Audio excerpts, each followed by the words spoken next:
Hello friends, चिटचॅटमध्ये पुन्हा एकदा विनायकचा नमस्कार. आणि आज मी माझ्या एका तरुण मित्राकडे आलेलो आहे, धर्मकीर्ती सुमंत. असं सारखं म्हणतात की आजकाल तरुण लेखक फार कमी आहेत वगैरे वगैरे, पण या सगळ्यात धर्मकीर्तीने स्वतःचा वेगळा ठसा उमटवलेला आहे. विशेषतः तो नाटककार आहे प्रामुख्यानं. गेली 21 वर्षासारखी त्याची नाटकं खूप गाजली. साहित्य अकादमी पुरस्कारित आला आहे. तो जरी त्याच्याविषयी फारसा बोलत नसला तरी ही त्याची खूप मोठी अचिव्हमेंट आहे. सो हाय धर्मकीर्ती. तुला पहिला प्रश्न मला असा विचारायचा आहे की तू विशेषतः नाटककार आहेस, तर तुझी नाटकाच्या लिखाणाची प्रोसेस काय असते? बऱ्याच जणांना प्रश्न असतो, खूप कॉमन आहे, पण मला तरी तुझ्याकडून ते ऐकायचं. नाटक लिखाणाची प्रोसेस म्हणजे ती प्रत्येक नाटकासाठी एकतर वेगळी होती आणि प्रत्येक नाटक वेगवेगळ्या गरजेतनं तयार होत गेलं. आता उदाहरणार्थ आत्ता आम्ही शिवचरित्र आणि एक नावाचं जे नाटक आम्ही करतो आहे, तर त्या नाटकामध्ये तर ते नाटक माझा त्याच्याशी तसा काहीच संबंध नव्हता. म्हणजे सदानंद मोरे नावाचे जे मोठे लेखक आहेत, त्यांनी शिवचरित्र नावाचं नाटक लिहिलं होतं आणि ते करत असताना त्या तालमींमध्ये काही गोष्टी ते नाटक परफॉर्म करत असताना त्या तालमींमध्ये ज्या काही अडचणी होत गेल्या, तर त्याच्यामुळे असं वाटलं की ह्या सगळ्या अडचणींच्या व्यतिरिक्त आपण हे नाटक असंच्या असं सादर करू शकत नाही. म्हणजे आता शिवचरित्र हे नाटक एका वेगळ्या वयाच्या लोकांचं नाटक आहे, वेगळ्या शैलीतलं नाटक आहे आणि ती शैली जेव्हा आलोक बसवायला घेतलं, त्या शैलीतलं नाटक म्हणजे एखाद्या म्हणजे जे प्रोसिनियम ज्याला आपण म्हणतो, कानेटकरी शैलीतली नाटकं, की दिवाणखान्यात ते घडतं अख्खं नाटक. त्याच्यात एक प्रोफेसर असतो, त्यांची 2 मुलं, म्हणजे असं चौकोनी कुटुंब असतं. मग त्यांच्यात काहीतरी होतं, मग वादविवाद घडतात, मग बाहेरची माणसं येतात, त्यांनी ते शिवचरित्र लिहिलं आणि त्याच्यात काहीतरी त्याच्यावरच्या कॉन्ट्रोवर्शियल स्टेटमेंटनंतर ते त्यांना काळं फासतात आणि ते घरातनं निघून जातात. असं सगळं ते नाटक होतं आणि तसं एक ज्याला आपण म्हणू रिॲलिस्टिक पद्धतीचा असं नाट्य होतं. पण आम्ही रिॲलिस्टिक पद्धतीची अशा पद्धतीची नाटकं केलेली नाहीत. आम्ही सगळी जी नाटकं केली ती सररियल नाटकं केली आहे, जिथे आम्ही फॉर्म्सची बऱ्यापैकी तोडातोड केली आहे. नट डायरेक्ट प्रेक्षकांशी बोलतो, त्यानंतर मध्येच नाटकाची गोष्ट थांबून नट त्या नाटकावरच काहीतरी टीका टिप्पणी करतो वगैरे, असे आम्ही वेगवेगळे फॉर्म्स त्याच्यामध्ये सतत वापरत होतो. तर ह्यातनं हे नाटक करत असताना ते नाटक जसंच्या तसं करताना खूप प्रश्न येत गेले की म्हणजे त्या नटाची भाषा कशी असेल, तो का असं बोलतोय, तो इथून उठून का हलेल, का तो ते बोलतोय. कारण रिॲलिस्टिक नाटकामध्ये हा प्रश्न येतो आपल्याला की आत्ता आपण असे बसलो एकमेकांच्या शेजारी, तर मला इथनं उठून तिथे जाण्यामागे सुद्धा कारण लागतं आणि जर मी खूप वेळ बोललो तर मोनोटोनस होतं, म्हणजे इथेच बसून बोललो तर मग त्याच्या प्रत्येक गोष्टीच्या म्हणजे प्रत्येक हातवाऱ्याच्या मागे जे कारण आहे त्याच्यावर काम करावं लागतं. तर हे काही असं अशा पद्धतीचं काम आम्ही नव्हतं केलं. मग मग ते सगळं करत असताना असं जाणवायला लागलं की काहीतरी ह्याच्या सगळ्यामध्येच मिसिंग आहे. तो विषयसुद्धा म्हणजे जातीअंत, टीकास्ट असणं आणि जातीचा विषय हा सुद्धा आमच्यासाठी जसा आमच्यापेक्षा एका पिढी मोठ्या असलेल्या माणसासाठी जसा वेगळा, एका म्हणजे म्हणजे माझ्या वडिलांच्या पिढीसाठी जसा होता तसा जात हा प्रश्न माझ्यासाठी नाही आहे. तो फार वेगळ्या पद्धतीने आपल्यापर्यंत येतो. तर त्यामुळे ते कसं घ्यायचं, तो प्रश्न ॲडॅप्ट कसा करायचा, म्हणजे फक्त कंटेंट आणि त्याचं काय म्हणतात, त्याचं जे ढाचा आहे त्याच्यापेक्षा कंटेंट आणि त्याचा ढाचा, ह्या दोन्ही गोष्टी आपण आपल्या पचवून कशा मांडायच्या ह्या दृष्टीने ते नाटक करण्यात आलं. आणि हे नाटक तर म्हणजे मी ऑन लोकेशन लिहिलं, म्हणजे तिथे जाऊनच ऑलमोस्ट तालमीच्या ह्याच्यावर, कारण की ती पात्र जी होती, म्हणजे मी जसं म्हटलं, या चौकोनी कुटुंबातली जी काही 4-5 पात्र आणि ते घरफोडी करायला येणारी माणसं, म्हणजे काळं फासायला येणारी माणसं, ही जी काही पात्र होती त्यांना ते नाटक कळून घेण्याच्या प्रक्रियेचं दुसरं नाटक आम्ही केलं की तीच पात्र नंतर मग कॅरेक्टर्स एक्सचेंज करत करत दुसऱ्या ह्याच्यात येतात. त्यामुळे जो आधी ब्राह्मण प्राध्यापक आहे तो नंतर तो एका मराठा माणसाचं वाक्य बोलतो, जो त्याचा असिस्टंट असतो. मराठा काय म्हणतात त्याला, त्याचा PhDचा विद्यार्थी असतो. तर तो जो मराठा विद्यार्थी आणि ब्राह्मण प्राध्यापक मिळून यांनी शिवचरित्र लिहिलेलं आहे. त्याच्यातनं बाहेर यायला ही जी काही मराठा बाकीची माणसं येतात तर त्यांची वाक्य म्हणजे मराठा ह्याची वाक्य ब्राह्मण हे म्हणतो, ब्राह्मणाची वाक्य, आणि त्यामुळे ते सगळं हे होतं, मिक्स होतं आणि त्याच्यात नाट्य घडतं. म्हणजे माझ्यासाठी नाट्य ते आहे, माझ्यासाठी डिकास्ट होण्याची प्रक्रिया ती आहे. तुझं असं जे प्रमुख नाटक गाजलं ते म्हणजे गेली 21 वर्ष, विशेषतः आजच्या पिढीच्या भाषेत बोलणारं, मग त्याच्यात रोडीज असेल, बाकी सगळं असेल, असे तू मॉडर्न संदर्भ देतोस आणि धक्का देणारे असतात बऱ्याच जाते. तू अगदी पोनवरती लिहिलेलं आहेस, तर या सगळ्या बाबतीत काय सांगशील? गेली 21 वर्ष आणि एकूणातच तुझं धक्का देण्याचं जे तंत्र आहे त्या बाबतीत. म्हणजे एक तर माझ्या प्रत्येक नाटकामध्ये मला असं कॉन्टेम्पररी असावं लागत नाही. म्हणजे मी आता कॉन्टेम्पररी लिहितोय असं म्हणून मी लिहित नाही, कारण की ते नॅचरली येतं. म्हणजे आज आपण जे कपडे घालतोय ते कपडे, हे आजचं जे काही वास्तव आहे ते, जो आपण कॅमेरा वापरतो तो, म्हणजे हे जे काही सगळं आजचं आहे त्याच्याशीच संदर्भात मी लिहिणार. म्हणजे त्याच्या व्यतिरिक्त दुसऱ्या काळाचं मी का लिहावं, म्हणजे दुसऱ्या शैलीचं का लिहावं. माझा एक मित्र मला म्हटला की तुझे लिहितोस ते तुझं म्हणणं ठीक आहे, पण तू असभ्य पद्धतीने मांडतोस. तर मला हा प्रश्न पडतो की असभ्य आणि सभ्य म्हणजे काय. म्हणजे रॅप जास्त, म्हणजे मग तुम्ही जर रॅप ह्या गोष्टीला जर आता ह्या नाटकात आमच्या mother fucker I am gone अशा नावाचा एक हे आहे, रॅप आहे, तर हा शब्द का आणि मग हा शब्द कसा काय, तर ह्या शब्दाला तुम्ही जर असभ्य म्हणणार असाल तर जी रॅप संस्कृती, जी ब्लॅक पॅन्थरची मूळ होती, ती त्यांची भाषा आहे, त्या अख्ख्या तुम्ही ब्लॅक पॅन्थरलाच तुम्ही डिस्कार्ड करणार. बरं, नुसतं ब्लॅक पॅन्थरला डिस्कार्ड करायचं असेल तर तुम्हाला इथल्या दलित चळवळीला पण डिस्कार्ड करायला लागेल. म्हणजे अमेरिकेतल्या ब्लॅक चळवळीबद्दल मला काही घेणं देणं नाही असं आपण म्हणू शकतो एक वेळ, पण इथल्या दलित चळवळीबद्दल आपल्याला काही घेणं देणं नाही असं म्हणता येईल का? तसं नाही म्हणता येणार. तर असे सगळे प्रश्न तयार होतात. त्यामुळे मला अशा पद्धतीने कॉन्टेम्पररी असावं लागत नाही पहिली गोष्ट.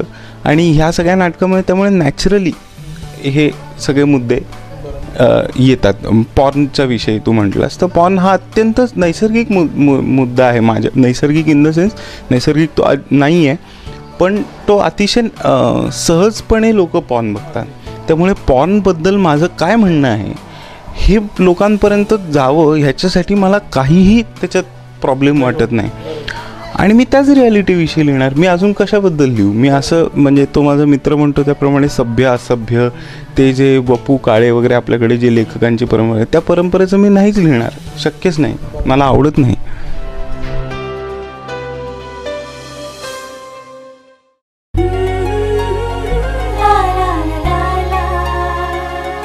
तू रोज नव्याने मोहकतेने खुलते कशी, प्रीत आपुली अंतरातून फुलते जशी, बंध असे हे रेशीम धागे जुळले कसे, ओढ मनाची शतजन्माची कळले जसे, हे स्वप्न की कहाणी तू गुज सांग मजला, सजवून ठेव सजना क्षण प्रीत दवी भिजला.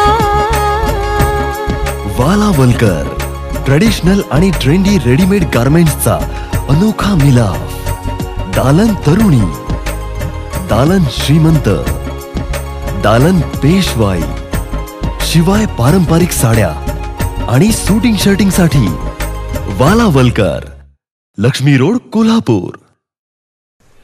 वाद, सामाजिक प्रश्नांसाठी, वादग्रस्त विषयांवरती संवाद, विधायक जाणीवेसाठी, सकारात्मक विचारांची एक असा कार्यक्रम जो दर सोमवारी कोल्हापूरकरांसाठी सादर होतो. एक असा उपक्रम जो आपल्या सभोवतालच्या घटना विषयांना वाचा फोडतो. संवाद प्रतिवाद, कला, क्रीडा, राजकीय, सामाजिक विषयांचं व्यासपीठ, जिथं चर्चा होते प्रत्येक प्रश्नाच्या दोन्ही बाजूंची, जिथं प्रोत्साहन दिलं जातं कलाकार, पर्यावरण रक्षण, नागरी कर्तव्य आणि सामाजिक जाणीवेला, जिथं वाद होतो परस्पर विरोधी भूमिकांचा आणि जिथं संवाद घडतो सकारात्मक विकासाच्या मनांचा, संवाद प्रतिवाद दर सोमवारी रात्री 10 वाजता आणि मंगळवारी सकाळी 10 वाजता पहा फक्त बी मूवीज वर. तुझं वाचनही खूप आहे. आता तुझी ही जी काही लेखक म्हणून जडणघडण होते, तू आता FTI मध्ये कोर्स करतोय स्क्रीन प्लेचा वगैरे वगैरे, हे सगळ्यात तुझ्यावरती कुठल्या लेखकांचा प्रभाव पडला आहे किंवा तुझी आवडती पुस्तकं किंवा आवडते लेखक कोणते ऐकायला आवडेल? मला आत्ता काय वाटतंय माहिती आहे का की लेखन करण्यासाठी वाचन ही पहिली अट असते असं मला वाटत नाही आता. म्हणजे माझं संदर्भ मला असं बदलत गेलं आहे. कारण की तुम्ही आधी वाचा मग लिहा असं जे आपण म्हणतो त्याला काही अर्थ नसतो. आपल्याला आधी खूप काहीतरी म्हणायचं असतं बेसिकली, आणि ती अर्ज आपल्या आत मावेन अशी व्हायला हवी पहिल्यांदी इन दी फर्स्ट प्लेस. ती जेव्हा होते तेव्हा ते बाहेर कसं यायचं त्याच्यासाठी आपण नॅचरली वेगवेगळे फॉर्म्स शोधायला लागतो. आणि मग त्या अडचणी किंवा मला काहीतरी म्हणायचं ह्या अडचणीपेक्षा सुद्धा ना खरं तर हे सगळं जे काही चाललं आहे त्याचा अर्थ काय, त्याचं मी संगती कशी लावायची हा जरी प्रश्न पडला ना तरी आपण नॅचरली फिक्शनकडे वळतो. आणि मग फिक्शनकडे वळायला लागल्यावर मग आपण बघायला लागतो की बाबा काय मी वाचलं पाहिजे, काय केलं पाहिजे, आणि मग हे लेखक काय म्हणतात, ते लेखक काय म्हणतात, त्यांचं म्हणणं काय. अशा पद्धतीने मी पण वाचत गेलो आणि अनेक लेखकांचा प्रभाव होताच म्हणजे नॅचरली. आणि त्याच्यात हे सगळे आता नेहमीचे मी कॅसेट फिरवतो, नेमाडे, आळेकर, एलकुंचवार, तेंडुलकर, त्यानंतर विलास सारंग, त्यानंतर बाबूराव बागुल, त्यानंतर हे सगळे फार महत्त्वाचे लेखक, भाऊपाध्ये, हे फार महत्त्वाचे सगळे लेखक आहेत आणि ते वाचणं फार गरजेचं असतं. पण त्याच्यामुळेच मी लिहायला लागलो आणि ह्यांचा प्रभाव नसला असता तर मी लिहिलं ते मला माहीत नाही. म्हणजे कारण की म्हणजे भयानक वाचलं पाहिजे आणि मग लिहायला. खूप वाचणारी लोक काहीच लिहू शकत नाही असंही असतं. किंवा जरी थोडीफार लिहित असली ती लोक तरी त्यांचं लिखाण तेवढं ताकदीचं होतंच असं देखील नाही. त्यामुळे त्याला काही हे नसतं. म्हणजे माहिती आणि कल्पना, माहिती आणि नॉलेज आणि इमॅजिनेशनमध्ये फरक आहे आणि तो डिस्टिंक्ट केला पाहिजे. आणि दुसरं म्हणजे आपण काय काय वाचतो. म्हणजे आता उदाहरणार्थ मी आत्ता ह्या गेल्या 1-1.5 वर्षामध्ये कादंबरी किंवा अशा पद्धती गोष्ट वगैरे जी काय मी वाचली ती सिलेबसमध्ये जी आली ती वाचली. म्हणजे आत्ता मी स्क्रीन रायटिंगचा कोर्स करतो इथे FTIमध्ये तिथे. तर त्या व्यतिरिक्त पण ते काही जे काही मला सिलेबसमध्ये आहे ते अवांतर वाचन वगैरे माझं काही झालेलं नाही.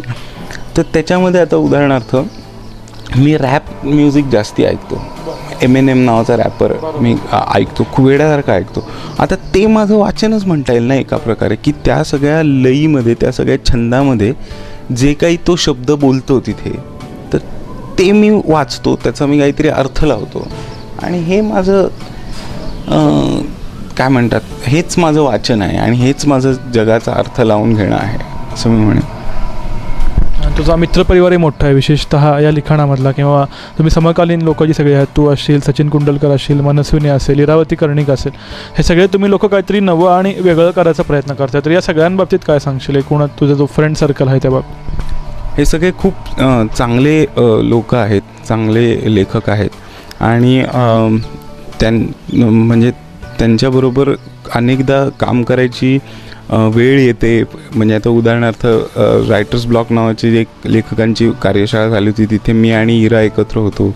किंवा सचिनशी सुद्धा बऱ्याचदा वेगवेगळ्या नाटकांवर चर्चा होते. हे सगळे लोक आम्ही एकमेकांची नाटकं बघतो, एकमेकांच्या नाटकानंतर एकमेकांशी बोलतो. ह्या सगळ्या गोष्टी खूप मॅटर करतात, कारण त्या चर्चा जास्ती महत्त्वाच्या असतात असं मला वाटतं. पण माझ्या खूपच जवळचा जो सगळा गट आहे तो म्हणजे म्हणजे आलोक असेल किंवा आमेय असेल, आम्या वाघ असेल किंवा मृण्मयी असेल गोडबोले, त्यानंतर निपुण आहे. ही जी सगळी लोकं आहेत त्यांच्याबरोबर मी म्हणजे बेसिकली त्या लोकांबरोबर मी खूप जास्ती वेळ असतो आणि त्यांचा या सगळ्या रायटिंगच्या प्रोसेसमध्ये खूप जास्ती सहभाग असतो. म्हणजे मी असं कुठेतरी कोपऱ्यात बसून असं 5 दिवसातनं 10 तास लिहितो आहे आणि मग अचानक हे घ्या माझं लिखाण असं म्हणून येतं, असं काही होत नाही.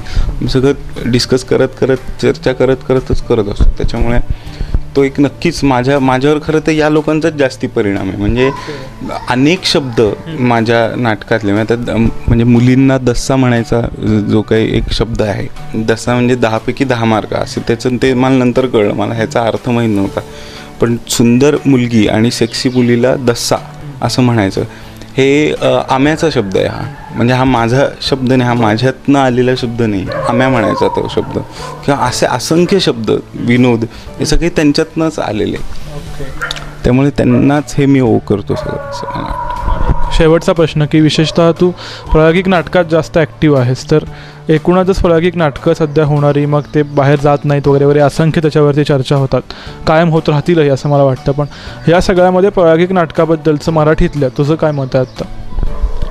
प्रायोगिक व्यावसायिक असं काही फार मी वेगळं करत नाही, कारण की नाटक असतं, नाटक चांगलं असतं किंवा नाटक वाईट असतं त्याच्यावर. आणि आपण सुद्धा ना की म्हणजे आपण करत राहिलं पाहिजे, त्याच्याविषयी बोलण्याचं काम हे माझं नाही असं मला वाटतं. मला करण्याचं काम आहे, मी करत राहीन. आणि त्या करण्याच्या दृष्टीने जे बोललं गेलं पाहिजे आणि जे रिफ्लेक्ट व्हायला पाहिजे. म्हणजे उदाहरणार्थ मी कुठल्या नाटकाला वाईट म्हणायचं असेल तर मी असं अगदी सॅक्रोसॅन्क्ट नाही असं कसं, तरी पण ते करतायत ना नाटक, आणि ते किती महत्त्वाचं आहे आणि करणं किती महत्त्वाचं आहे असं म्हणून मी काही बोलतच नाही असं नाही. पण मला त्याच्याविषयी पब्लिकली काही बोलण्यामध्ये काही तथ्य वाटत नाही, कारण की ते माझं नाटक सुधारण्यासाठी माझ्या ग्रुपशी मी बोललं पाहिजे आणि त्यातनं मी माझ्या नाटकातनं रिफ्लेक्ट व्हायला पाहिजे, ना की मी कुठल्या तरी वेगळ्या इंटरव्ह्यूमधनं ह्या सध्याच्या परिस्थितीतनं. कारण माझ्या नाटकातनं मी जेवढा रिफ्लेक्ट होतो, कारण ते माझं माध्यम आहे ना, माझं माध्यम हे अशा पद्धतीने समाजावर भाष्य करण्याचं, त्या माध्यमातनं म्हणजे मी भाष्य करतो. त्यामुळे मग बाकी मी काय बोलणार असा प्रश्न होता. यावरून आठवलेला शेवटचा प्रश्न असा की भविष्यात काय प्लॅन आहेत, काही नवीन विषय किंवा काही येणार आहे किंवा काही लिहायचा विचार आहे किंवा काय आहे? आत्ता तरी मी जे स्क्रीन प्ले रायटिंगचं शिक्षण घेतो आहे, तर त्यातनं पुढे ज्या काही आत्ता आम्ही भयानक लिहितो आहे इथे, तर ते जे काही लिखाण आहे ते बाहेर जाऊन काय एकतर विकणं किंवा त्याच्यावर थोडं काम करत राहणं, मग थोड्या वेळाने विकणं, अशा पद्धतीचं माझा आत्ता सध्या डोक्यात विचार आहे. त्यानंतर शिवचरित्राचे प्रयोग चालू आहेतच आता, त्यामुळे ते एक आहे. गेली 21 वर्षाचं परत एक राऊंड होतो आहे प्रयोगांचा. कोल्हापूरमध्ये जर जमल्यास तुझं काही मदत करू शकलास तर आम्ही नक्की येऊन प्रयोग करू. अजून एक नाटक नको नावाचं नाटक आहे, त्याचं हे आहे. त्यामुळे असे काही काही गोष्टी चालल्यात. नवीन नाटक जोपर्यंत आतून वाटत नाही तोपर्यंत आत्ता तरी काही विचार नाही. धर्मकीर्ती, खूप आभार तुझे, कारण की धर्मकीर्तीला कोल्हापूरकरांसमोर आणण्याचं एक विशेष कारण माझ्याकडे होते. त्यासाठी एवढी धावपळ, आपण खूप धावपळीत भेटतोय. कारण की असा माणूस फारसा परिचित नाही की जो तू कितीही म्हणलास तरी लोकांना त्याचा थोडाफार तरी धक्का असतो आणि असा कोणतरी लागतो पिंच करणारा. तसं तू पिंच करणारा आहेस, आमच्या पिढीला भावणारा आहेस असं मला स्वतःला वाटतं. सो तू वेळ दिलास त्याबद्दल चॅनल बी तर्फे आणि कोल्हापूरकरांतर्फे खूप खूप आभार, आणि असं खूप वाचायला आवडेल. थँक्यू.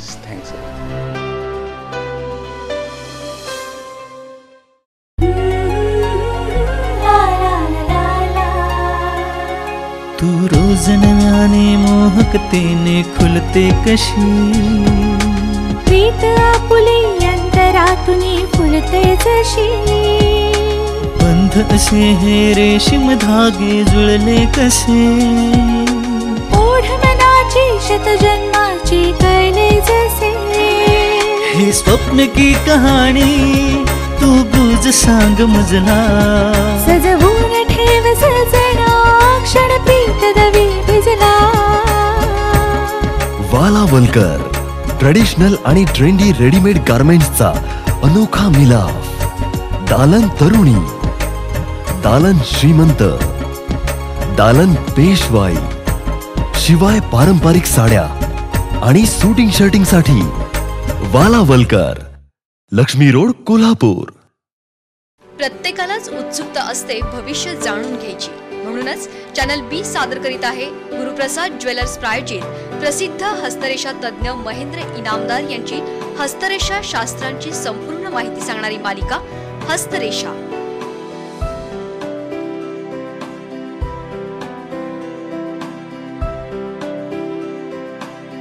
हस्तरेषा शास्त्रासंबंधी आपले प्रश्न आपल्या नावासह या नंबरवर SMS करा आणि तुम्हाला वैयक्तिक प्रश्नासंबंधी मार्गदर्शन हवं असेल तर आपल्या उजव्या आणि डाव्या हाताचा ठसा आणि आपला प्रश्न चॅनल बी च्या कार्यालयाकडे पाठवा.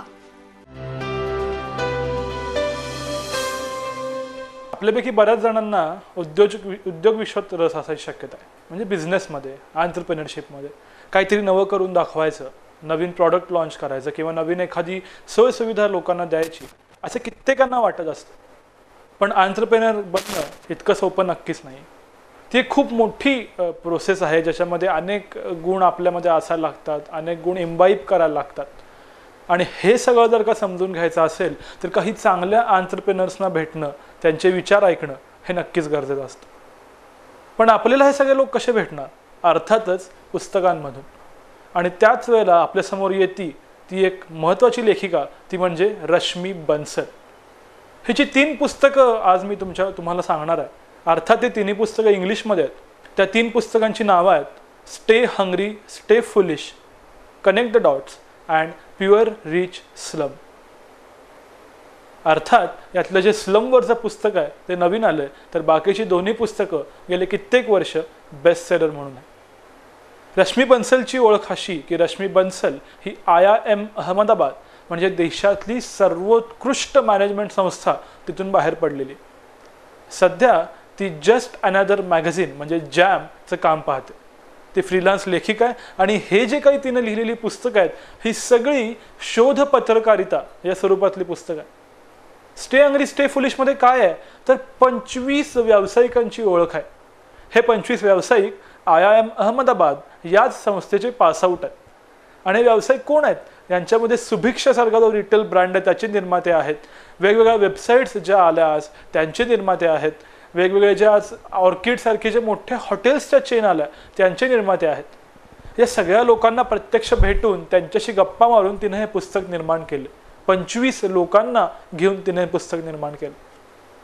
आणि या पुस्तकात काय आहे? या पुस्तकात त्यांचे अनुभव आहेत, त्यांना नक्की काय काय अडीअडचणी आल्या त्या सगळ्या आहेत, त्यांनी वापरलेल्या ज्या काही स्ट्रॅटेजीज आहेत त्या सगळ्या याच्यामध्ये दिलेल्या आहेत. आणि प्रत्यक्ष लोकांना भेटून हे पुस्तक लिहिलेलं असल्यामुळं अर्थातच ही सगळी माहिती ही हॉर्सेस माउथ इन्फॉर्मेशन असं आपण ज्याला म्हणतो ती इन्फॉर्मेशन आहे. ही माहिती वाचताना आपण त्याच्यामध्ये गुंततो हे तर आहेच, पण आपल्याला खूप काही शिकायला मिळतं की अरे हे असं करायला हवं, हे तसं करायला हवं. एखादी संधी आली तर आपल्याला ती कशी घेता यायला हवी. संकट आलं, रिसेशन आलं तर त्याच्यामध्ये कसं उठून उभं राहायचं, कसा आपला बिझनेस सावरायचा, अशा एक ना अनेक गोष्टी या पुस्तकामधून आपल्याला समजत जातात. असंच काहीचं पुस्तक म्हणजे कनेक्ट द डॉट्स. आणि तिसरं पुस्तक जे आहे ते इंटरेस्टिंग आहे, लेटेस्ट आहे, ते म्हणजे स्लम्स बाबतीत. धारावीची झोपडपट्टी. आपल्याला काय वाटतं की अरे झोपडपट्टीत काय असणार आहे, पण नाही, तिथं सुद्धा इनोव्हेशन्स आहेत, तिथं सुद्धा एंटरप्रेन्योर्स आहेत. मे बी कदाचित त्यांचा टर्नओव्हर डॉलर्समध्ये नसेल, कदाचित त्यांचा बिझनेस मिलियन्स ट्रिलियन्समध्ये नसेलही, पण त्यांच्या एरियात ते स्वतः राजेच आहेत. त्यांनी खूप मोठा बदल घडवलेला आहे. म्हणूनच या अंधेर नगरीत जाऊन, धारावीच्या झोपडपट्टीत जाऊन रश्मी बन्सलनं त्यांची माहिती करून घेतली आहे आणि या सगळ्या हिऱ्यांना आपल्या समोर आणलंय. अर्थात हे सारं खूप मोटिवेटिंग आहे. जर का धारावीत बिझनेसमॅन करू शकतात तर आपण का नाही करू शकत?